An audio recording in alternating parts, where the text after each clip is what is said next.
বলেন তো, আমাদের মায়ের পেটে যখন আমরা ছিলাম, প্রথম আমাদের সাইজ এত ছোট ছিল, এক ফোঁটা পানি, নাপাক পানি, মাইক্রোস্কোপ দিয়েও তো আপনার হদিস খুঁজে পাওয়া যায় না।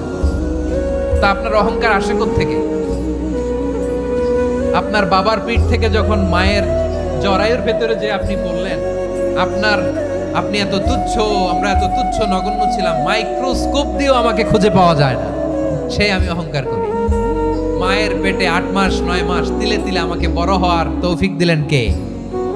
দুনিয়াতে আসার পরে হায়রে দাঁত নাই, হাড্ডি চাবাইতে পারি না, ঠিক কিনা?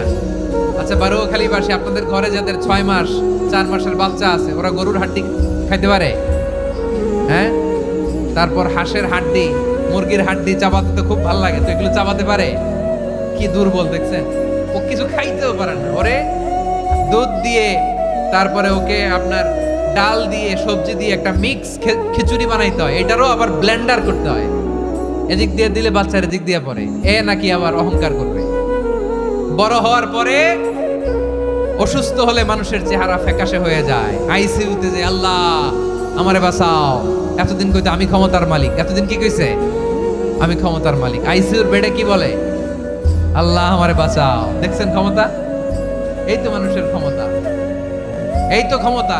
আর বয়স যখন 70-80, লাঠি ছাড়া যার জীবন চলে না, পিঠটা আগে ছিল এরকম, এখন বাঁকা হয়ে গেছে। এ করে অহংকার, এ করে বড়ত্বের গর্ব আর বড়াই। আল্লাহ বলে মানুষের জন্য অহংকার সাজে না, বড়ত্ব মানুষের মানায় না, দাম্ভিকতা মানুষের মানায় না।